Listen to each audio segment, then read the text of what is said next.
ഓപ്പോള് കരയുകയായിരുന്നു. ഓപ്പോള് കരയുന്ന കാണാൻ അപ്പുവിന് ഇഷ്ടമല്ല. വടക്കേമുറിയിൽ ജനാലപ്പടിയിൽ നെറ്റി അമർത്തി വെച്ചുകൊണ്ട് ഓപ്പോള് കരയുകയാണ്.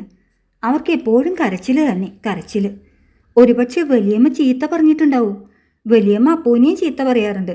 അവന് കരച്ചിലല്ല, അരിശമാണ് ഉണ്ടാവുക. ഓപ്പോളുടെ അത്ര വലിപ്പമുണ്ടെങ്കിൽ അവൻ കാണിച്ചു കൊടുക്കായിരുന്നു. ഇത്ര വലുതായിട്ടും ഓപ്പോള് ചീത്ത മുഴുവൻ കേൾക്കും. ഓപ്പോളുടെ മുഖം വാടും, കണ്ണുകൾ നിറയും. അത് കാണുമ്പോൾ അവൻ പതുക്കെ സ്ഥലം വിടുകയാണ് പതിവ്. കരയുമ്പോൾ ഓപ്പോളുടെ അടുത്ത് നിൽക്കാൻ അപ്പുവിന് വയ്യ. കരച്ചിലിനിടയിൽ ഓപ്പോൾ അവനെ കെട്ടിപ്പിടിക്കും. പിടിച്ചു പൂട്ടുന്ന അവന് ഇഷ്ടമാണ്. പക്ഷേ മോനെ എന്ന് പിറുപിറുത്തുകൊണ്ട് നെറ്റിയിലും തലയിലും തെരുതെരെ ഉമ്മ മുത്തുമ്പോൾ ചൂടുള്ള കണ്ണുനീർത്തുള്ളികൾ അപ്പുവിൻ്റെ ശരീരത്തിൽ അടർന്നു വീഴും. അപ്പോൾ അവനും വെറുതെ കരയാൻ തോന്നും. വലിയമ്മ ചീത്ത പറയുന്നത് അവൻ അത്ര ശ്രദ്ധിക്കാറില്ല. ധാരാളം ചീത്ത കേട്ട് കഴിഞ്ഞു. കാലത്ത് എഴുന്നേൽക്കുന്നത് മുതൽ കേൾക്കാറുള്ളതാണ്. നേരുച്ചായാലും ചെക്കൻ എണീക്കൂ. കണ്ടില്ലേടാ, നിന്റെ തല പൊട്ടിയപ്പോഴേക്കും പെരത്തറയും കൂടി പൊളിഞ്ഞില്ലേ? കോലായുടെ വക്കിൽ അമ്മിക്കല്ലിൻ്റെ അടുത്തിരുന്ന് പല്ല് തേക്കുമ്പോൾ നിലത്ത് കുറച്ച് വെള്ളമായാൽ മതി. വലിയമ്മ തുടങ്ങും. കുരുത്തം കെട്ടോനെ, എൻ്റെ എല്ലും മുള്ളും നുറുങ്ങിയിട്ടാ നിലം തേച്ചേക്കണം. മുറ്റത്ത് കരടാക്കിയ, കിണറ്റിലേക്കൊരു കല്ലിട്ട, ചെപ്പ് കൊടുത്തുമ്പോൾ ഒന്ന് ചെണ്ട കൊട്ടിയ, എല്ലാം വലിയമ്മയ്ക്ക് ശകാരം തന്നെ ശകാരം. ഇപ്പോൾ സ്കൂളിൽ പോകാൻ തുടങ്ങിയതുകൊണ്ട് അവൻ അല്പം ആശ്വാസമുണ്ട്. പകലധികം ഉപദ്രവമില്ലല്ലോ. ഓപ്പോൾക്ക് വലിയമ്മയെ രണ്ട് കൊടുത്താലെന്താ? പക്ഷെ വലിയമ്മയെ ഭയപ്പെടുന്നത് അപ്പുവിനേക്കാൾ ഓപ്പോളാണ്. അപ്പുവിന് ചീത്ത പറയുന്നത് കേൾക്കുമ്പോൾ ഓപ്പോള് ചിലപ്പോൾ പറയും, അമ്മ അതിനെ പ്രാവി പ്രാവി കൊല്ലും. അതിനൊരാട്ടാണ് മറുപടി കിട്ടുന്നത്. അതുകൊണ്ട് നിർത്തില്ല. അത്ര പഞ്ചാരാജ്യ അങ്ങോട്ട് മിണുങ്ങിക്കോ. അവരവരുടെ ആവുമ്പോൾ അപ്പോൾ കുട്ടിയെ തൊടാൻ ചെന്നാൽ കറമ്പിപ്പയ്യെ കൊമ്പും കുലുക്കി വരാറുള്ളത് പോലെ വല്യമ്മയുടെ ഒരു വരവുണ്ട്. എടി അതിനെ കണ്ടോരെ എൻ്റെ അമ്മയെ എന്നെക്കൊണ്ട് പറയിപ്പിക്കണ്ട. ഇത്രത്തോളമായാൽ അപ്പു പതുക്കെ മുറ്റത്തിറങ്ങി പോവുകയാണ് പതിവ്. തൊടിയിൽ ചക്കൻ്റെ കൂടെ ചുറ്റി നടക്കും. ചിലപ്പോൾ കുമ്പളവള്ളിക്കിടയിൽ ഒളിച്ചു കളിക്കുന്ന ചുവന്ന വാലുള്ള തുമ്പിയെ പിടിക്കാനൊരു ശ്രമം നടത്തും. ഒരിക്കലും അവൻ അതിനെ കയ്യിൽ കിട്ടിയിട്ടില്ല. എന്ത് സൂത്രക്കാരനാണെന്നോ, പട്ടുകോണവും എടുത്ത് പറന്നു നടക്കുന്ന ആ തുമ്പിച്ചെറുക്കൻ. കുറേ കഴിഞ്ഞ് അപ്പു വീട്ടിനകത്തേക്ക് പോകൂ. അതിനിടയ്ക്ക് അവൻ ഓർക്കും, ഓപ്പോള് വടക്കേ മുറിയിൽ ജനാലയുടെ അടിയിൽ നെറ്റി അമർത്തി വെച്ച് തേങ്ങിക്കരയുകയാവും. സന്ധ്യയ്ക്ക് നാമം ചൊല്ലുക എന്ന ബുദ്ധിമുട്ടുള്ള പണിയുണ്ട്. ഇടനാഴിയിൽ ഇരുന്നാണ് അപ്പു നാമം ചൊല്ലുക. കുറേ നമശിവായ ഉരുവിടണം. പിന്നെ അശ്വതി ഭരണിയാണ്. അതവന് തെറ്റില്ല. മലയാള മാസം 12 കഴിഞ്ഞാൽ പിന്നെ ഓപ്പോളോട് സഹായം വേണം. ഇംഗ്ലീഷ് മാസവും 1, 2, 3 ഓപ്പോളാണ് ചൊല്ലിക്കൊടുക്കേണ്ടത്. ഓപ്പോൾക്ക് ഇംഗ്ലീഷ് അറിയാം.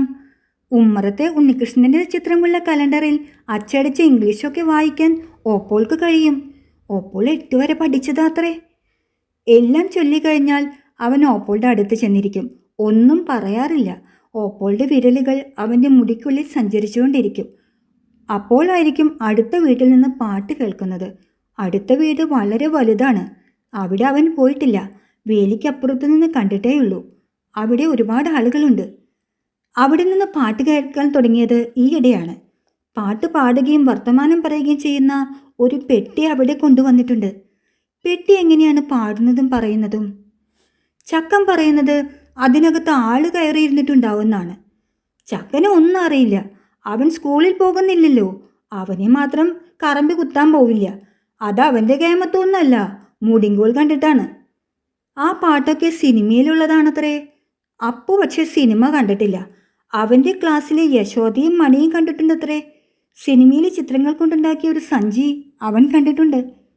പാട്ട് കേട്ടാൽ ഓപ്പോൾക്കൊരു പ്രാന്ത് ഇളകാറുണ്ട്. പിന്നെ ചോദിച്ചതിനൊന്നും മറുപടി പറയില്ല. അങ്ങനെ പിണക്കം കാട്ടുന്നത് എന്തിനാണ്? ചിലപ്പോഴെല്ലാം ഓപ്പോൾ അങ്ങനെ മിണ്ടാപ്പൂതായിട്ടിരിക്കും. വല്ലാത്തൊരു ഓപ്പോള്. എന്നാലും അവന് ഓപ്പോൾ ഇഷ്ടമാണ്. രാവിലെ സ്കൂളിൽ പോകുന്നതിന് മുമ്പ് കുളിപ്പിക്കുന്ന ഓപ്പോളാണ്. ഉരമുള്ള പീച്ചിക്ക കൊണ്ട് മേലൊക്കെ തേക്കുന്നത് അവനിഷ്ടാവാറില്ല. തോർത്തുമുണ്ടിൽ തുമ്പ് കുറിപ്പിച്ച് ചെവിയിൽ തിരിക്കുമ്പോൾ അവൻ ഇക്കിളി തോന്നും. ഓപ്പോളാണ് കഞ്ഞി വിളമ്പി തരുന്നത്. കഞ്ഞി കുടിച്ച് കൈ കഴുകിയാൽ ഈറൻ മുണ്ടുകൊണ്ട് നെഞ്ഞത്തെ വെള്ളം തുടച്ച് തലേദിവസം തിരുമ്പി മടക്കി വെച്ച് ഷർട്ടും വള്ളി ട്രൗസറും ഇടിവിക്കും. തല ചേക്കി കഴിഞ്ഞ് മുഖത്തെ എണ്ണമിനിപ്പ് ഒരിക്കൽ കൂടി തുടച്ചു കളഞ്ഞാൽ അവന് സ്കൂളിൽ പോകാം. രാത്രിയിൽ അവൻ ഉണ്ണാനിരിക്കുമ്പോൾ ഓപ്പോള് അടുത്തുണ്ടാവും. ഓപ്പോള് വായിൽ തരുന്നതാണ് അവനിഷ്ടം. പക്ഷേ വലിയമ്മ കാണുമ്പോൾ ഓപ്പോള് ചോറെടുത്ത് തരില്ല. കാരണം ഒരിക്കൽ വലിയമ്മ പറഞ്ഞു, ചോറ് തൊള്ളേ കൊടുക്കണം, ഒരിള്ളക്കുട്ടി. ചിലപ്പോൾ മാത്രമേ ഓപ്പോള് വലിയമ്മയോട് മറുപടി പറയൂ. ഓപ്പോള് പറയുന്നത് കേൾക്കുമ്പോൾ വലിയമ്മയുടെ കലി വർദ്ധിക്കും. പിന്നെ ബഹളമായി. കുറേ പറഞ്ഞാൽ ഓപ്പോള് കരയും, ചിലപ്പോൾ വലിയമ്മയും. വലിയമ്മ കരഞ്ഞാൽ അവനൊന്നുമില്ല. ഒരിക്കൽ മാത്രമേ വലിയമ്മ കരയുന്നത് കണ്ട് അവന് സങ്കടം വന്നിട്ടുള്ളൂ. അത് ഓപ്പോളായി ലഹള കൂട്ടിയിട്ടല്ല. ആ സംഭവം അപ്പു മറന്നിട്ടില്ല, വലിയമ്മയെ കരയിപ്പിച്ച ആ മനുഷ്യനെയും. ചക്കനുണ്ടാക്കി കൊടുത്ത ഓലപ്പന്ത് തട്ടിക്കൊണ്ട് അപ്പു മുറ്റത്ത് കളിക്കുകയായിരുന്നു. അപ്പോൾ പടിക്കൽ നിന്നൊരു വിളി, അമ്മ. നോക്കുമ്പോൾ ഒരാളുണ്ട് വേലിയും പിടിച്ചു നിൽക്കുന്നു. നീണ്ട കൈയുള്ള കുപ്പായവും കച്ചത്തൊരു സഞ്ചിയുമുണ്ട്. വലിയമ്മ മുറ്റത്തിറങ്ങി വേലിക്കരികിലേക്ക് നടന്നു. വലിയമ്മ എന്തെല്ലാമോ പറയുന്നു. നിന്റെ തള്ളയല്ലേ പറയണേ, ഇത്രത്തോളം വന്നിട്ട് ഇവിടെ ഒന്ന് കയറിയാൽ എന്താ കുമാരാ? വലിയമ്മ പറഞ്ഞത് ന്യായമാണെന്ന് അപ്പൂനും തോന്നി. ഏതാ ഇത്ര വലിയ പവറുകാരൻ? അയാൾക്ക് വലിയമ്മയോട് വർത്താനം പറയണമെങ്കിൽ അങ്ങോട്ട് വിളിക്കണോ? വീട്ടിൽ കയറി വന്നൂടെ? അയാൾ പറയുന്നത്, ഈ പടി ഇനി ചവിട്ടില്ല എന്ന് പറഞ്ഞ് ഇറങ്ങിയിട്ട് 5-6 കൊല്ലായില്ലേ, അതിനി ഉണ്ടാവില്ലമ്മേ. വലിയമ്മ നല്ല 2 ചീത്ത അങ്ങോട്ട് കൊടുത്താലെന്താ? എപ്പോഴും കുറച്ച് ചാടാറുള്ള വലിയമ്മ ആ പവറുകാരനോട് പിന്നെയും കെഞ്ചുകയാണ്.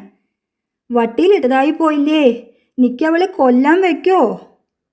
അതിനയാൾ പറഞ്ഞ മറുപടി അപ്പുവിന് മനസ്സിലായില്ല. എടാ, എൻ്റെ തല തെക്കേ കണ്ടത്തിലേക്ക് എടുക്കണ കാലം വരെങ്കിലും. അത് കഴിഞ്ഞാൽ ഇതും കൂടി ഉണ്ടാവില്ല. അയാൾ വീണ്ടും കയർക്കുകയാണ്. ഈ വേദാന്തം മകളോട് നേരത്തെ പറയേണ്ടതായിരുന്നു. അതിനിടയ്ക്ക് അയാൾ അവൻ്റെ നേരെ നോക്കി. ആ നോട്ടം അത്ര സുഖമുള്ളതല്ല. തരം കിട്ടിയ കുട്ടികൾ കഴുത്ത് പിരിച്ച് പൊക്കണത്തിലാക്കാൻ നടന്ന ആ ഗോസായി ഉണ്ടല്ലോ, അയാൾ നോക്കിയപ്പോൾ കൂടി അപ്പുവിന് ഇത്ര ഭയം തോന്നിയിട്ടില്ല. ഈ മനുഷ്യനും കഴുത്ത് പിരിക്കുമോ? അവൻ പതുക്കെ ഉമ്മറത്തേക്ക് കയറി. ഓപ്പോൾ അകത്തേക്ക് പോയിരുന്നു. അടുക്കളയിൽ നിന്ന് പുറത്തേക്കുള്ള വാതിൽക്കൽ വാഴക്കൂട്ടത്തിലേക്ക് നോക്കിക്കൊണ്ട് ഓപ്പോൾ നിൽക്കുകയായിരുന്നു. മുണ്ടിൻ്റെ കോന്തലിൽ പിടിച്ചു തൂങ്ങിക്കൊണ്ട് അപ്പു ചോദിച്ചു, ആരാ ഓപ്പോളെ പഠിക്കലേ? ഓപ്പോൾ അത് കേട്ടില്ലെന്ന് തോന്നുന്നു. ഓപ്പോളെ ആരാ പഠിക്കലേ? ഓപ്പോൾ എന്തോ പറയാൻ ഭാവിച്ചു, പക്ഷേ പറഞ്ഞില്ല. ആരാ ഓപ്പോളെ? അത് കഴുത്ത് പിരിക്കുവോ? ആര്? അയാളെ കുട്ടികളുടെ കഴുത്ത് പിരിക്കില്ലേ? ഓപ്പോൾക്ക് ശ്വാസം മുട്ടുന്ന പോലെ തോന്നി. അത് മോൻ്റെ അമ്മാമ്മയാ. അതല്ലേ പുതുമ? അമ്മാമ്മയായിട്ട് മൂപ്പര് ഇതാണോ ചെയ്യേണ്ടിയിരുന്നത്? പഠിക്കൽ വന്നു നിന്ന് പതുക്കെ വലിയമ്മയെ വിളിക്കുക, എന്നിട്ട് പേടിപ്പെടുത്താൻ വേണ്ടി അപ്പൂന് വല്ലാതെ നോക്കുക. വല്ലാത്തൊരമ്മാമ. ഓപ്പോള് വെറുതെ പറഞ്ഞതാവോ? അതെ ഓപ്പോളെ. അതെ. അമ്മാമ്മ എന്താ വരാത്തെ? അതിന് ഓപ്പോള് മറുപടി പറഞ്ഞില്ല. അമ്മാമ്മ വരില്ല. പിന്നെയും ചോദിക്കാൻ ഭാവിക്കുമ്പോൾ ഓപ്പോളുണ്ട് കണ്ണു തുടയ്ക്കുന്നു. ഈ ഓപ്പോൾക്ക് പ്രാന്താ. അപ്പോൾ വലിയമ്മ അകത്തേക്ക് വന്നു. വലിയമ്മയെ കണ്ടപ്പോഴാണ് അപ്പു അമ്പരന്നത്. വലിയമ്മ തേങ്ങിക്കരയുകയായിരുന്നു. കണ്ണുനീരിനിടയിൽ അവർ പലതും പിറുപിറുക്കുന്നുണ്ടായിരുന്നു. അപ്പുവിനും സങ്കടം തോന്നി. എത്ര തന്നെ ചീത്ത പറഞ്ഞാലും അവൻ്റെ വലിയമ്മയല്ലേ. കുറച്ച് ആത്മവിശ്വാസത്തോടെ അവൻ ഉമ്മർത്ത് വന്ന് പടിക്കലേക്ക് കണ്ണോടിച്ചു. അമ്മാമ്മ പോയി കഴിഞ്ഞിരുന്നു. ഒരു അമ്മാമ്മനുണ്ടാവുന്നത് നല്ലതാണ്, പക്ഷേ ഇങ്ങനെ നോക്കി പേടിപ്പിക്കരുത്. പടിക്കൽ വന്നു നിന്ന് വലിയമ്മയെ വിളിച്ച് അതും ഇതും പറഞ്ഞ് കരയിപ്പിക്കരുത്. പടിഞ്ഞാറ് വീട്ടിൽ ജാനുവിന് ഒരു അമ്മാമ്മയുണ്ട്. അയാൾ ദൂരത്ത് എവിടെയോ ആണ്. 7 കടലും കടന്ന് ചെന്നാലേ അയാളുടെ ദിക്കിലെത്തൂ. അവിടെ പട്ടുകുപ്പായും മുട്ടുകൊടിയും ധാരാളമുണ്ട്. അയാൾ വന്നപ്പോൾ ജാനുവിന് ഇത് രണ്ടും കിട്ടി. മുട്ടുകൊടിക്ക് നല്ല ഭംഗിയുണ്ട്, തീരെ കനമില്ല. അവൾ അമ്പലത്തിലേക്ക് അമ്മയുടെ കൂടെ പോകുമ്പോഴേ അതെടുക്കൂ. കുപ്പായം പാകമാവാത്തത് കൊണ്ട് പെട്ടിയിൽ വെച്ചിരിക്കുകയാണ്. വീട്ടിലുള്ള അവളുടെ അമ്മാമൻ ഒന്നും അവൾക്ക് കൊടുത്തിട്ടില്ല. അവൾക്ക് കൂടുതൽ ഇഷ്ടം 7 കടൽ കടന്നു വന്ന അമ്മാമനെയാണ്. അയാളിനി അടുത്ത കൊല്ലം വരുമത്രേ. അപ്പുവിൻ്റെ അമ്മാവൻ ഇങ്ങനെ കുഴപ്പക്കാരനായതിൽ അവന് സങ്കടമുണ്ട്. അയാൾ വരില്ലെന്നാണ് ഓപ്പോൾ പറഞ്ഞത്. അയാൾ പാർക്കുന്ന സ്ഥലത്ത് മുട്ടുകൊടി കിട്ടുമോ? കിട്ടിയാൽ തന്നെ അയാൾ കൊണ്ടുവരില്ല. കണ്ടില്ലേ നോട്ടം. വലിയമ്മയെ കൂടി കരയിപ്പിച്ചു കളഞ്ഞു. വീട്ടിനകത്ത് കയറാത്തത് പിണക്കമുള്ളതുകൊണ്ടാവും. ആരോടാണ് പിണക്കം? ഇനി വരുമ്പോൾ ചോദിക്കാൻ ഉറച്ചതായിരുന്നു. പക്ഷേ അമ്മാമ്മ വന്നില്ല. അമ്മാമ്മ എവിടെയാണ്? ഓപ്പോൾ പറയുന്നില്ല. ജാനുവിനെ അങ്ങനെ ഒരാളെ അറിയില്ല. അവനൊരു അമ്മാമ്മയുണ്ടെന്ന് വിശ്വസിക്കാൻ കൂടി അവൾക്ക് പ്രയാസം. ചക്കനെ കുറിച്ചൊക്കെ അറിയാം. ഓലിക്ക് പോയക്കര വീടും പറമ്പുണ്ട്. ചക്കൻ കണ്ടിട്ടുണ്ടത്രേ. അവൻ ആ വഴി പോയ കാലത്താണ് പുതിയ പുരയ്ക്ക് ഓടുമേയുന്നത്. അമ്മാമ്മ ഇങ്ങോട്ട് എന്താ വരാത്തത്? ഓല് തെറ്റിപ്പോയതല്ലേ? എന്തിനാണ് തെറ്റിയതെന്ന് ചക്കനും അറിഞ്ഞൂടാ. ആലോചിക്കുമ്പോൾ അവനൊന്നും മനസ്സിലാകുന്നില്ല. പല സംശയങ്ങളും അവന് തീർക്കേണ്ടതായിട്ടുണ്ട്. പക്ഷേ ആരോട് ചോദിക്കും? ഓപ്പോളാണ് അവൻ്റെ സംശയങ്ങൾ സാധാരണ തീർക്കുക. രാത്രിയിൽ ഉറങ്ങാൻ കിടക്കുമ്പോഴാണത്. അവൻ ഊണ് കഴിക്കുമ്പോഴേക്കും വടക്കേ തറയിൽ കോസറി വിരിച്ചിട്ടുണ്ടാവും. ചുവപ്പിൽ വലിയ പൂക്കളുള്ള ഒരു പഴയ സാരിയാണ് കോസറിയിൽ വിരിക്കുക. അതുകൊണ്ടാണ് അവനെ ആ കോസറിയിൽ കിടക്കാൻ ഇഷ്ടം. അത് ഓപ്പോളുടെ സാരിയാണ്. ഓപ്പോൾക്ക് മറ്റൊരു സാരി കൂടിയുണ്ട്. അത് പെട്ടിയിൽ മടക്കി വെച്ചിരിക്കുകയാണ്. ഓപ്പോൾ അത് ഉടുത്ത് കണ്ടിട്ടില്ല. ആ പെട്ടി തുറക്കുമ്പോൾ നല്ല മണമുണ്ട്. കൈതപ്പൂവിൻ്റെ വാസനയാണ്. കൈതപ്പൂവിൻ്റെ മണം പരത്തുന്ന സാരിയും ചുറ്റി ഓപ്പോൾ നടന്നാൽ നല്ല രസമായിരിക്കും. ഊണ് കഴിഞ്ഞ ഉടനെ കിടക്കുമെങ്കിലും ഓപ്പോൾ വരുന്നത് വരെ അപ്പു ഉറങ്ങില്ല. അടുക്കള അടിച്ചു വാരി പാത്രങ്ങൾ കഴുകി വച്ച ശേഷമേ ഓപ്പോൾ വരൂ. ഓപ്പോളെ കെട്ടിപ്പിടിച്ച് കിടക്കുമ്പോൾ അവൻ സംശയങ്ങൾ ഓരോന്ന് ചോദിക്കും. ജാനു അന്ന് പറഞ്ഞതൊക്കെ നുണയാണോ എന്നാണ് മിക്കപ്പോഴും അവനെ അറിയേണ്ടത്. അവളെ എന്ത് നുണയാണെന്നോ ചിലപ്പോൾ പൊട്ടിക്കുക. 9 കുട്ടിയെ തിന്നൊരു പാമ്പുണ്ടത്രേ അവളുടെ വീടിന് തെക്കുള്ള പാമ്പിൻകാവിൽ. അത് കല്ല് വെച്ച നുണയല്ലേ? ഒരു പാമ്പിൻ്റെ വയറ്റിൽ 7 കുട്ടിയെ തന്നെ കൊള്ളില്ല. ഒരിക്കൽ ജാനു പറഞ്ഞു അവൾ ദൈവത്തെ കണ്ടുവെന്ന്. അപ്പുവിന് വിശ്വാസമായില്ല. അപ്പു കണ്ടിട്ടില്ല, ചക്കൻ കണ്ടിട്ടില്ല, ഓപ്പോൾ കൂടി കണ്ടിട്ടില്ല. ജാനു രാത്രിയിലാണത്രേ കണ്ടത്. ദൈവത്തിനെ ആടിയോട്ടിന് വന്ന പൂശാരിയേക്കാൾ താടിമീശയുണ്ട്. അവൾ നുണയാണ് പറയുന്നതെന്നറിയാൻ അപ്പു ചോദിച്ചു. തലയിൽ എന്താ? എന്ത് തലയിലേ? ദൈവത്തിൻ്റെ തലയിലേ? ജാനു കീഞ്ഞാലോചിച്ച ശേഷം പറഞ്ഞു, തലമുടി. പോയി. അപ്പു ആർത്ത് വിളിച്ചു. ദൈവത്തിൻ്റെ തലയിലെ കിരീടാണ്. അത് ജാനു കണ്ടിട്ടില്ല. അവൾ നാണിച്ചുപോയി. നുണ പറയുമെങ്കിലും അവളെ അവനിഷ്ടമായിരുന്നു. അവളുണ്ടായിരുന്നപ്പോൾ കളിക്കാൻ കൂട്ടുണ്ട്. ഇപ്പോൾ അവളുമില്ല. ജാനുവിനെ അവളുടെ അച്ഛൻ കൊണ്ടുപോയി. കാടും മലയുമുള്ള സ്ഥലത്തേക്കാണ് പോയത്. പക്ഷേ കടൽ കിടക്കണ്ട. കടലുകൾ 7 കടന്നു ചെന്നെത്തുന്നത് അവളുടെ അമ്മാമ്മ താമസിക്കുന്ന സ്ഥലത്താണല്ലോ. അച്ഛൻ്റെ കൂടെ പോകുമ്പോൾ അവൾക്ക് തീവണ്ടിയിലിരിക്കാം. തീവണ്ടി വലിയ കുന്നിൻ്റെ വയറ് തുളച്ചാണത്രേ പായുക. പോകുന്നതിൻ്റെ തലേദിവസം ജാനു അപ്പുവിൻ്റെ വീട്ടിൽ വന്നു. കൂടെ അവളുടെ അമ്മയും ഉണ്ടായിരുന്നു. ഞങ്ങൾ നാളെ തീവണ്ടിയിൽ കയറി പോവൂലോ എന്നവൾ പറഞ്ഞപ്പോൾ അവൻ അല്പം അസൂയാണ് തോന്നിയത്. അവൾക്ക് എന്തെല്ലാം കാണാം.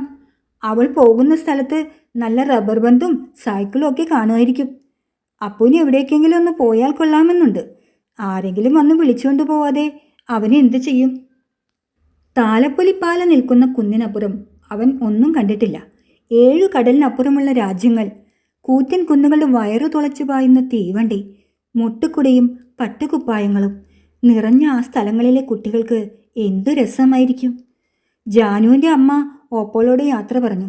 അവർ ഒരുമിച്ച് പഠിച്ചതാണത്രേ. ജാനുവിൻ്റെ അച്ഛൻ്റെ കൂടെ പല സ്ഥലങ്ങളിലും പോയിട്ടുണ്ടത്രേ. പിന്നെ ഒരു തമാശ കേൾക്കണം. ജാനുവിൻ്റെ അച്ഛനെ പറ്റി അവളുടെ അമ്മ പറയുക അമ്മുൻ്റെ അച്ഛൻ എന്നാണ്. ജാനുവിൻ്റെ അമ്മ പോയപ്പോൾ ഓപ്പോളുടെ കണ്ണിൽ വെള്ളം നിറഞ്ഞു. ഒരുപക്ഷെ ഓപ്പോൾക്കും കുന്നിൻ്റെ വയറ് തുളച്ച് പായുന്ന തീവണ്ടിയിൽ പോകണമെന്നുണ്ടായിരിക്കും. ഓപ്പോൾ എവിടെയും പോവാറില്ല. അമ്പലക്കുളത്തിലേക്ക് കൂടി. കുളിക്കുന്നത് വീട്ടിൽ കിണറ്റിൻകരയിലാണ്. പടിക്കൽ ഭഗവതിക്കാവിൽ പാട്ടും താലവും ഉണ്ടായപ്പോൾ വല്യമ്മ പോയി, അപ്പവും പോയി. എന്നിട്ടും ഓപ്പോൾ വന്നില്ല. ഓപ്പോൾ വരില്ലേ വല്യമ്മേ? അപ്പോൾ വല്യമ്മ കുരച്ചു ചാടി. ചെക്ക, മിണ്ടാണ്ടവിടെ നിന്നോ. കഴിഞ്ഞ ഇടവത്തിലാണ് അവൻ സ്കൂളിൽ പോകാൻ തുടങ്ങിയത്. ഇനി 2 മാസം കൂടി കഴിഞ്ഞാൽ പരീക്ഷയായി. അതിൽ ജയിച്ചാൽ അവനിനി 2ാം ക്ലാസ്സിലാണ് ഇരിക്കുക. ജാനു അവളുടെ അച്ഛൻ്റെ സ്ഥലത്തെത്തിയാൽ സ്കൂളിൽ പോകുമത്രേ. അവിടെയും സ്കൂളുണ്ടായിരിക്കും. കേളുമാഷ് ഉണ്ടാവുമോ ആവോ? ഉണ്ടാവാതിരിക്കട്ടെ, അടി വാങ്ങാതെ കഴിയാലോ. ക്ലാസ്സിൽ അവനൊരു കൂട്ടുകാരനുണ്ട്, കുട്ടിശങ്കരൻ. പാടത്തിൻ്റെ മറുകരയ്ക്കാണ് കുട്ടിശങ്കരൻ്റെ വീട്. അവരൊരുമിച്ചാണ് സ്കൂളിൽ പോകുന്നതും വരുന്നതും. കേളുമാഷ് ചിലപ്പോൾ കുട്ടിശങ്കരനെ കുട്ടിച്ചാത്തനെന്ന് വിളിക്കും. എല്ലാവരും ചിരിക്കും. അവനത് കേൾക്കണം. എന്നാലും കേളുമാഷ് അടിക്കുന്ന അടി സഹിച്ചുകൂടാ. കുട്ടിശങ്കരൻ ഒരിക്കൽ അവനൊരു ചെറുനാരങ്ങ സമ്മാനിച്ചു. അതവൻ്റെ വീട്ടിൽ നിന്ന് കൊണ്ടുവന്നതായിരുന്നു. അവൻ്റെ വീട്ടിൽ തലേ ദിവസം കുറേ ചെറുനാരങ്ങ ഉണ്ടായിരുന്നു അത്രേ. അവൻ്റെ കുഞ്ഞോപ്പോളുടെ കല്യാണമായിരുന്നു. കല്യാണത്തിന് എന്തിനാ ചെറുനാരങ്ങ? പൊട്ട, അതറിയില്ലേ? അവൻ ചോദിക്കുകയാണ്. കുട്ടിശങ്കരൻ്റെ നാട്യം അവൻ ഒരുപാട് കല്യാണം കണ്ടിട്ടുള്ളത് പോലെയാണ്. കല്യാണത്തെപ്പറ്റി കുട്ടിശങ്കരൻ വിവരിച്ചു കൊടുത്തു. വളരെ ആളുകൾ വീട്ടിൽ വരും. പന്തലിൽ വന്നിരിക്കുന്നവരെയെല്ലാം കുപ്പിയിൽ പനിനീര് നിറച്ച് തെളിക്കും. പനിനീരിന് നല്ല വാസനയുണ്ട്. പിന്നെ കളഭവും ചെറുനാരങ്ങയും എല്ലാവർക്കും കൊടുക്കും അത്രേ. ഇതൊന്നും അപ്പു വിശ്വസിച്ചില്ല. നുണയാണെന്ന് തുറന്നു പറഞ്ഞാൽ അവൻ ചോദിക്കും, നീ ഈ കല്യാണം കണ്ടിട്ടുണ്ടോ? അപ്പോൾ ഇല്ലെന്ന് സമ്മതിക്കേണ്ടി വരും. കുട്ടിശങ്കരനെ ആശ്വസിപ്പിക്കാൻ വേണ്ടി അപ്പു പറഞ്ഞു, ഇൻ്റോടെ എൻ്റെ ഒപ്പോൾക്ക് കല്യാണം ഉണ്ടായ അന്ന് നാരങ്ങ തരണ്ട്. പക്ഷെ കുട്ടിശങ്കരൻ പറയുകയാണ്, അതിന് അനക്കുണ്ടോ ഒപ്പോള്? അത് കേട്ടപ്പോൾ അപ്പുവിന് കലശലായ ദേഷ്യം വന്നു. കുട്ടിച്ചാത്ത എന്ന് 4 വട്ടം വിളിച്ച് ചെകിട്ടത്ത് അടിക്കാനാണ് തോന്നിയത്. കുട്ടിശങ്കര അവനേക്കാളും വലിപ്പമുണ്ട്, അതുകൊണ്ട് ചെയ്തില്ല. എൻ്റെ ഓപ്പോള് പിന്നെ ആരുടെയാ?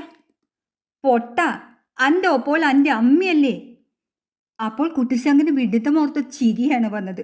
വെറുതെയല്ല കേളുമാഷ് കുട്ടിച്ചാത്തന് ബുദ്ധിയില്ലെന്ന് പറയുന്നത്. പോടാ, അനക്കൊന്നും അറിയില്ല.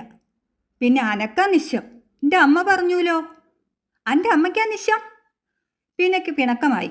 കുട്ടിശങ്കരൻ ചെറുനാരങ്ങ തിരിച്ചു ചോദിച്ചു. ചെറുനാരങ്ങ എടുത്ത് മുമ്പിലെറിഞ്ഞ് അവനൊന്ന് കൊഞ്ഞനം കാട്ടി. സ്കൂൾ വിട്ടു പോരുമ്പോൾ അവൻ ആലോചിച്ചു, ഓപ്പോൾ എങ്ങനെയാണ് അമ്മയാവുക? അവന് അമ്മയും അച്ഛനും ഒന്നുമില്ല. ഓപ്പോളും വലിയമ്മയും മാത്രമേ ഉള്ളൂ. അതിൽ വലിയമ്മയെ കണക്കിൽ കൂട്ടണ്ട. ചെക്ക അത് ചെയ്യണ്ട, ചെക്ക ഇത് ചെയ്യണ്ട, ചെക്ക എന്നിട്ട് തല കണ്ടപ്പോ അവന് ഓപ്പോളും മതി. എന്നിട്ട് ആ നല്ല ഓപ്പോള് അമ്മയാണെന്ന് പറയുന്ന കുട്ടിച്ചാത്തന് എന്താണ് ചെയ്യേണ്ടത്? അവൻ അമ്മ വേണ്ട. അമ്മയുണ്ടാവുമ്പോഴുള്ള കുഴപ്പം അവൻ കാണുന്നുണ്ട്. ഓപ്പോളുടെ അമ്മയല്ലേ വലിയമ്മ. എന്നിട്ട് ഓപ്പോൾക്ക് എപ്പോഴെങ്കിലും സ്വൈരമുണ്ടോ? കഴിഞ്ഞ 4-5 ദിവസങ്ങളായി ഓപ്പോൾ രാവും പകലും കരച്ചിൽ തന്നെയാണ്. വലിയമ്മ ചീത്ത പറയുന്നില്ല, എന്നിട്ടും കരച്ചിൽ തന്നെ കരച്ചിൽ. ഈ ഓപ്പോൾക്ക് പ്രാന്ത. ഓപ്പോൾക്ക് അപ്പുവിനോട് പിണക്കമില്ല. രാത്രി കെട്ടിപ്പിടിച്ച് കിടക്കുമ്പോൾ ഓപ്പോൾ പലതും പറഞ്ഞു. കഥയല്ല, കഥ കേൾക്കാനാണ് അപ്പുവിന് ഇഷ്ടം. ഓപ്പോൾക്ക് കുറേ കഥകൾ അറിയാം. മാണിക്യക്കല്ല് കണ്ട രാജകുമാരൻ്റെ കഥ. അത് കേട്ട ശേഷമാണ് മാണിക്യക്കല്ല് കണ്ടാൽ ഒളിപ്പിച്ചു വെക്കാനുള്ള സൂത്രം അപ്പുവിന് മനസ്സിലായത്. ചാണകത്തിലാണ് പൊതിയേണ്ടത്, എന്നാൽ ശോഭ കാണില്ല. പിന്നെ കല്ലായിപ്പോയ രാജകുമാരിയുടെ കഥ. ജീവിക്കാൻ കുട്ടിയെ അറുത്ത് കല്ലിൽ ചോര ഒഴിച്ചത് കേട്ടപ്പോൾ അവന് കരച്ചിൽ വന്നു. ഇപ്പോൾ ഓപ്പോള് കഥയൊന്നും പറയാറില്ല, മിണ്ടാതെ കിടക്കും. കുറേ കഴിഞ്ഞാൽ ചോദിക്കും, മോൻ ഉറങ്ങിയോ? ഇല്ല. മോൻ നല്ലോണം പഠിക്കണം. മോനെ നല്ല കുട്ടിയാവണം. വലുതായ ഓപ്പോളെ നല്ലോണം നോക്കില്ലേ? ഇതെന്തർത്ഥമില്ലാത്ത ചോദ്യമാണ്. എന്നാലും മൂളും. ഓപ്പോൾക്ക് മോനേ ഉള്ളൂ. 2-3 ദിവസമായി ഓപ്പോൾക്ക് സുഖമില്ല. കുളിപ്പിക്കുമ്പോഴും ചോറ് കുഴയ്ക്കുമ്പോഴും തല ചീകുമ്പോഴും ഒന്നും പറയാറില്ല. വെറുതെ അവൻ്റെ മുഖത്തിങ്ങനെ നോക്കും. എന്നിട്ട് അന്തം വിട്ടുകൊണ്ട് ഒരിരുത്തുണ്ട്. ഈ ഓപ്പോൾക്ക് പ്രാന്ത. ഉച്ചയ്ക്ക് ഓപ്പോളും വലിയമ്മയും നടുവിലെ മുറിയിൽ നിലത്ത് കിടക്കുമ്പോൾ വലിയമ്മ പറയുന്നത് കേട്ടു, ഓനി വിചാരിച്ച് നീ മനസ്സ് പുണ്ണാക്കണ്ട. ഓപ്പോൾ ഒന്നും പറഞ്ഞില്ല. വന്നത് വന്നു. അതും ദും ആലോചിച്ച നില കിട്ടില്ല. ഇതങ്ങോട്ട് ശരിയായ ജയിച്ചു. അതിന് ഓപ്പോൾക്കൊന്നും പറയാനില്ല.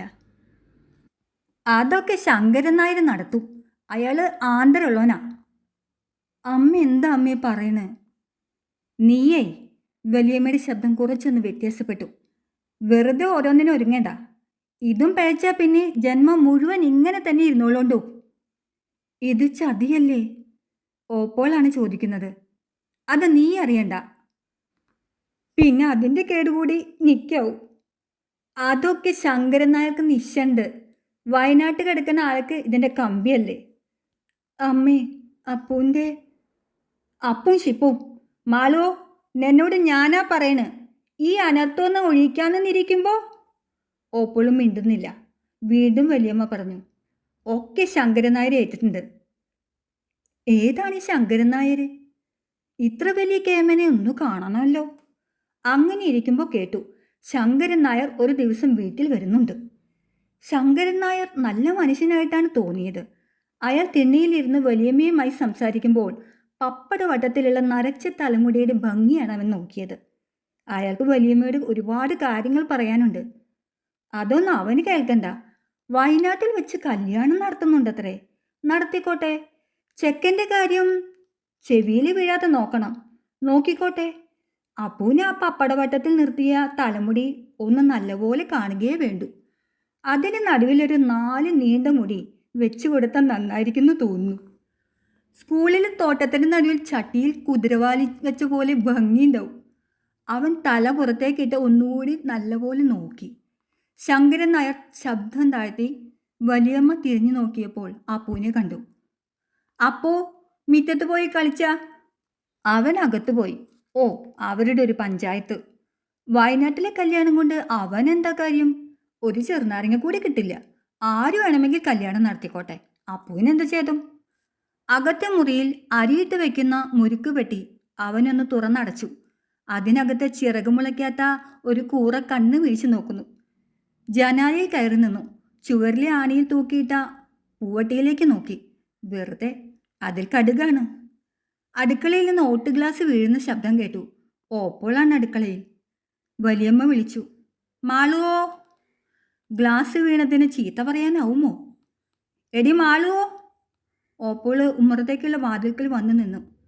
എന്തൊക്കെയാണിപ്പോൾ ഓപ്പോൾ കേൾക്കാൻ പോകുന്നതെന്ന് ഭയപ്പെട്ട് അപ്പു ചെവിടോർത്തു. ഒക്കെ അമ്മ പറഞ്ഞില്ലേ? ശങ്കരൻ നായരാണ് ചോദിക്കുന്നത്. ഒന്നും വിചാരിക്കാനില്ല. ഒക്കെ ഞാൻ ഏറ്റു. അയാൾ നല്ലൊരുത്തനാ. ഒറ്റത്തടി. ഇതൊന്നും അയാൾ അറിയാൻ പോണില്ല. ഓപ്പോൾ ഒന്നും പറയുന്നില്ല. സംഗതി അവിടെ വെച്ച് തന്നെ നടത്താം. 4 ആളെ ക്ഷണിക്കണം. അത് പതിവില്ലാത്തതെന്ന് പറയില്ലേ? വല്യമ്മയ്ക്കാണ് സംശയം. നിങ്ങൾ എൻ്റെ ബന്ധുക്കളാ. നിങ്ങൾക്ക് ആരുമില്ല. ഞാനാച്ച 10-20 കൊല്ലമായിട്ട് അവിടെയാ. അപ്പോൾ ദേവകിയമ്മയ്ക്ക് മനസ്സിലായോ? എന്താ ശങ്കരൻ നായരെ? അതാ ഞാൻ പറഞ്ഞിരിക്കുന്നത്. അപ്പോൾ എൻ്റെ സ്ഥലത്ത് വെച്ച് ചുരുക്കത്തിലൊരു പൊടമുറി നടത്തിയാൽ എന്താ തെറ്റ്? അത് ശരി.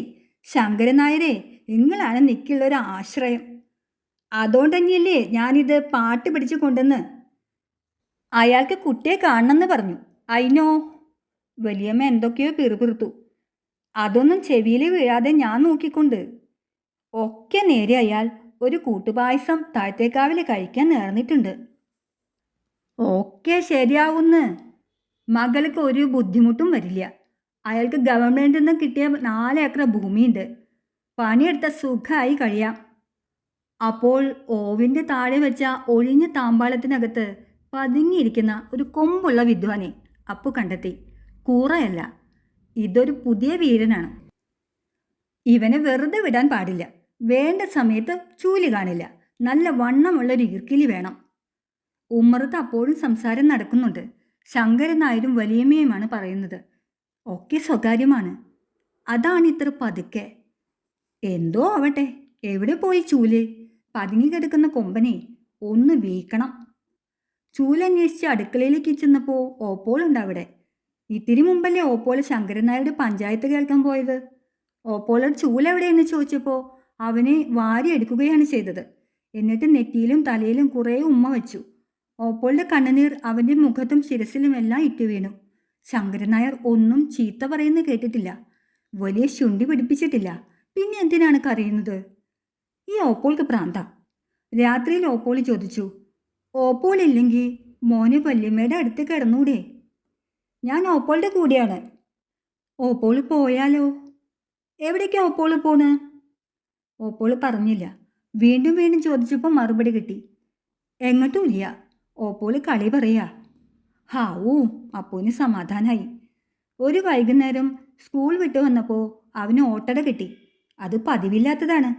അങ്ങനെ പ്രത്യേകമായി എന്തെങ്കിലും കിട്ടിയാൽ ചക്കൻ്റെ മുമ്പിൽ നിന്ന് തിന്നണമെന്ന് അപ്പൂന് നിർബന്ധമുണ്ട്. ആ ചക്കൻ്റെ കൊതി കാണണം. അവന് വല്ലാത്ത കൊതിയാണ്. അവൻ നോക്കി നിൽക്കുമ്പോൾ ഒന്നും തിന്നരുത് എന്ന് ഓപ്പോൾ പറഞ്ഞിട്ടുണ്ട്. എന്നാലും അവന് മുടിങ്കോലുണ്ടാക്കാൻ അറിയാം. കറമ്പി അവന് മാത്രം കുത്തില്ല. അവന് വേണമെങ്കിൽ കറമ്പിയുടെ കഴുത്തിൽ കെട്ടിപ്പിടിക്കാം. അട തിന്നാതെ ഒളിച്ചു പിടിച്ച് ഓപ്പോൾ കാണാതെ അവൻ മുറ്റത്തിറങ്ങി. ചക്കൻ മൂടയിൽ നിന്ന് വൈക്കോൽ വലിച്ചെടുക്കുകയായിരുന്നു. പതിവ് പോലെ ഒരു ചകര അടിയന് ചെറുമ്പ്ര എന്നവൻ കെഞ്ചിയില്ല. അടിയന് വല്യമ്പ്രാള് തന്നൂലോ.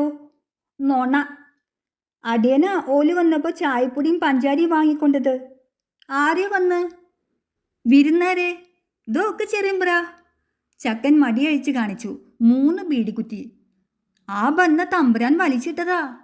ബീഡി വലിക്കുന്നെങ്കിൽ നല്ല യോഗ്യം തന്നെയാവണം. ശങ്കരൻ നായർക്ക് പപ്പടവട്ടത്തിലുള്ള മുടിയുണ്ടെങ്കിൽ കൂടി ബീഡി വലിക്കാൻ വയ്യ. അയാൾ കഴിഞ്ഞയാഴ്ച വന്നപ്പോൾ വല്യമ്മയെ പോലെ വെറുതെ മുറുക്കി തുപ്പി. മോശം. എവിടെ വിരുന്നുകാർ? ഓപ്പോലെ കണ്ട് ചോദിക്കാൻ വീട്ടിനകത്തേക്ക് ഓടി. അപ്പോൾ തൊടിയിലായിരുന്നു. വലിയമ്മ കാവുത്തിൻ്റെ തൊലി കളയുകയാണ്. എവിടെ വലിയമ്മേ വിരുന്നാരെ? എന്ത് വിരുന്നാരടാ? ഇവിടെ ആരടാ വിരുന്ന് വരണേ? കാലനോ? പേര് ചക്കൻ പറഞ്ഞില്ല. കാലനെങ്കിൽ കാലൻ. എവിടെ? അതാണ് അവൻ അറിയേണ്ടത്. ചെക്ക നൊനമ്പാബീത്തരം കൊണ്ട് വന്നാലുണ്ടല്ലോ കൊല്ലി ഞാൻ അടിച്ച് തിരിക്കും. ഓ, അവന് കേൾക്കണ്ട. ഒരു വിരുന്നുകാരൻ വന്നപ്പോഴത്തെ പത്രാസാണ് വല്യമ്മയ്ക്ക്. അവൻ പിന്നെ അന്വേഷിച്ചില്ല. രാത്രിയിൽ ഒരു ഉറക്കം കഴിഞ്ഞ് കണ്ണു തുറന്നപ്പോൾ കോസറിയിൽ തൊട്ടടുത്ത് ഓപ്പോളില്ല. മുറിയിൽ വിളക്കുണ്ട്. അപ്പോൾ പെട്ടി തുറന്നു വെച്ച് സാധനങ്ങൾ എന്തെല്ലാമോ അടുക്കി വെക്കുകയാണ്. മുറിയിൽ കൈതപ്പൂവിൻ്റെ മണമുണ്ട്. അവൻ ഉറങ്ങുമ്പോൾ സമീപത്ത് ഓപ്പോളുണ്ട്. എന്നിട്ട് എഴുന്നേറ്റത് എന്തിനാണ്? പിന്നെ രാത്രിയിൽ വിളക്കും കത്തിച്ചിരുന്നു. പെട്ടിയിൽ മുണ്ടും ബ്ലൗസുമൊക്കെ കുത്തി നിറയ്ക്കുന്നത് എന്തിനാണ്? പതുക്കെ എഴുന്നേറ്റ് ശബ്ദം ഉണ്ടാക്കാതെ ചെന്ന് ഓപ്പോളുടെ കഴുത്തിൽ പിടിച്ച് പേടിപ്പെടുത്തണമെന്ന് തോന്നി. പക്ഷേ എഴുന്നേൽക്കാൻ വയ്യ. കണ്ണുകൾ പതുക്കെ അടയുകയാണ്. രാജകുമാരൻ മാണിക്യക്കല്ല് കണ്ടെത്തിയ കാട് ഓർമ്മയിൽ വരുന്നു. കൈതപ്പൂവിൻ്റെ നേർത്ത മണം. അവൻ വീണ്ടും കണ്ണടച്ചു. രാവിലെ അപ്പു ഉണർന്നില്ല. ഓപ്പോള് വിളിച്ചുണർത്തുകയാണ് ചെയ്തത്. കിണറ്റിൻകരയിലെ കുളിയും കഞ്ഞുകുടിയും കഴിഞ്ഞപ്പോൾ ഓപ്പോൾ കുപ്പായം ഇടിവിച്ചു. തല മിനുക്കി കൊടുക്കുമ്പോൾ ഓപ്പോള് പറഞ്ഞു, മോൻ സ്കൂളിൽ പോകുമ്പോൾ നല്ലവണ്ണം നോക്കണം. കന്നും പൈക്കളും വരും. അതും പലപ്പോഴും പറയാറുള്ളതാണ്. അവൻ സമ്മതിച്ചു. കുട്ടികളായിട്ട് തല്ലുകൂടരുത്. വല്യമ്മ മോനെ നല്ലവണ്ണം നോക്കൂ. വല്യമ്മ പറയണ പോലെ വികൃതി കാട്ടാണ്ട് നടക്കണം. വല്യമ്മ ചീത്ത. എനിക്ക് ഓപ്പോള് മതി. മോനെ കിതച്ചുകൊണ്ട് അപ്പൂന് മാറോട് അടുക്കി പിടിച്ച് ഓപ്പോള് തകർന്ന സ്വരത്തിൽ വിളിച്ചു, എൻ്റെ മോനെ. ഓപ്പോള് കരയുമോ എന്നായിരുന്നു അപ്പൂൻ്റെ ഭയം. ഇല്ല, ഇക്കുറി ഓപ്പോള് കരഞ്ഞില്ല. അതുകൊണ്ട് അവന് പരിഭ്രമം ഉണ്ടായില്ല. അപ്പോൾ അവൻ എന്തോ പറയാൻ തോന്നി. പിന്നെ ഓപ്പോളെ, മോനൊന്ന് അമ്മേന്ന് വിളി. അതവന് ഇഷ്ടമായില്ല. എന്തിനാ ഓപ്പോളെ? ഒന്നിനുമല്ല, വെറുതെ. അതിന് അമ്മ എവിടെ ഓപ്പോളെ? ഓപ്പോൾ അതിനുത്തരം പറഞ്ഞില്ല. ഓപ്പോളുടെ കൈകൾ പതുക്കെ അയഞ്ഞു. അവർ മുഖം തിരിച്ച് ഒന്നും മിണ്ടാതെ നിന്നു. കുറെ കഴിഞ്ഞ് ആണിയിൽ നിന്ന് സഞ്ചിയെടുത്ത് കയ്യിൽ കൊടുത്തു പറഞ്ഞു, മോൻ പൊയ്ക്കോ. അപ്പു ഓലക്കുട ചുമലിൽ വെച്ച് അതിൻ്റെ ചായം തേച്ച കാലിൽ സഞ്ചി തൂക്കിയിട്ട് മുറ്റത്തിറങ്ങി നടന്നു. പടി കടന്നപ്പോൾ അവനൊന്ന് വീഴാൻ പോയി. വീണില്ല. ആരെങ്കിലും കണ്ടുവോ എന്നറിയാൻ തിരിഞ്ഞു നോക്കി. അപ്പോൾ ഉമ്മറവാതിലും പിടിച്ചു നിന്ന് ഓപ്പോൾ തുറിച്ചു നോക്കുകയായിരുന്നു. ഗോസായിമാരുടെ നോട്ടം ഓപ്പോൾക്ക് എങ്ങനെ കിട്ടി? അവൻ നോക്കുമ്പോൾ ഓപ്പോൾ ആമയെപ്പോലെ തല വലിച്ചു കളഞ്ഞു. ഈ ഓപ്പോൾക്ക് പ്രാന്ത. പാടത്തിൻ്റെ മറുകരയെത്തിയപ്പോൾ കടലാവണക്കിൻ്റെ ഇല പൊട്ടിച്ച് പൊള്ളകൾ ഊതി വിട്ടുകൊണ്ട് കുട്ടിശങ്കരൻ നിൽക്കുന്നുണ്ടായിരുന്നു. അവൻ്റെ സഞ്ചി 2 നെല്ലിക്കയും ഉണ്ടായിരുന്നു. ചെറുത് അപ്പൂന് കൊടുത്തു. ചെറുതായാലും നല്ല മധുരമുണ്ട്. വെള്ളമില്ലാത്ത ഒരു തോടും ഇടവഴിയും ഒരു ചെറിയ കുന്നും കടന്നു വേണം സ്കൂളിലെത്താൻ. കുന്ന് കടക്കുമ്പോഴാണ് പേടി. പോത്തും പശുക്കളും ഒരുപാടുണ്ടാവും. അത് സാരമില്ല. ചിലപ്പോൾ മനമക്കാവിലെ കൂറ്റനും ഉണ്ടാവത്രേ. അപ്പോൾ ഒരിക്കലും കണ്ടിട്ടില്ല. കാണരുതേ. ഉച്ചയ്ക്ക് ശാരത്തെ നാരായണൻ്റെ സ്ലേറ്റ് പെൻസിൽ അപ്പൂൻ്റെ കയ്യിൽ നിന്ന് വീണു പൊട്ടി. നാരായണൻ കരഞ്ഞു. മാഷോട് പറയാൻ ഭാവിച്ചപ്പോൾ കുട്ടിശങ്കരനാണ് സന്ധി പറഞ്ഞത്. കേളുമാഷിൻ്റെ അടുത്ത് കേസ് ചെന്നാൽ അപ്പവും വിഷമിച്ചു പോവും. കേസില്ലാതെ കഴിക്കാൻ നാളെ 1/4 നാരായണന് കൊടുത്താൽ മതി. അപ്പൂനെ ആശ്വാസമായി. 1/4 ഓപ്പോളോട് ചോദിച്ചാൽ കിട്ടാതിരിക്കില്ല. വൈകുന്നേരം വീട്ടിലെത്തി തിണ്ണിയിലേക്ക് പുസ്തകസഞ്ചി ഒരു ഏറ് കൊടുത്ത് അവൻ ഓപ്പോളെ വിളിച്ചു. അപ്പോ? ഓപ്പോളല്ല വിളി കേട്ടത്, വലിയമ്മയാണ്. വലിയമ്മ അടുക്കളയിൽ നിന്ന് പുറത്തു വന്ന് ചോദിച്ചു, ഇന്നെന്താപ്പോ നേരത്തെ? ഇന്നെന്താത്ര യോഗ്യം എന്ന് അങ്ങോട്ട് ചോദിക്കാനാണ് തോന്നിയത്. ചോദിച്ചില്ല. അടി വീണാലോ. എടുത്തു ഓപ്പോള്. കഞ്ഞിയുണ്ട് വിളമ്പിയിട്ട്. കുപ്പായം അഴിച്ചു വന്നോ? അവന് കഞ്ഞിയല്ല ആവശ്യം, ഓപ്പോളാണ്. നാളേക്ക് 1/4 കിട്ടിയില്ലെങ്കിൽ മാനം പോയി. ഓപ്പോൾ എടുത്തോ. അവൻ വടക്കേ മുറിയിൽ കടന്നു. അവിടെ ഓപ്പോളില്ല. കൈതപ്പൂവിൻ്റെ ഒരു നേർത്ത മണം ആ മുറിയിൽ തങ്ങി നിൽപ്പുണ്ട്. എവിടെ വല്യമ്മേ ഓപ്പോള്?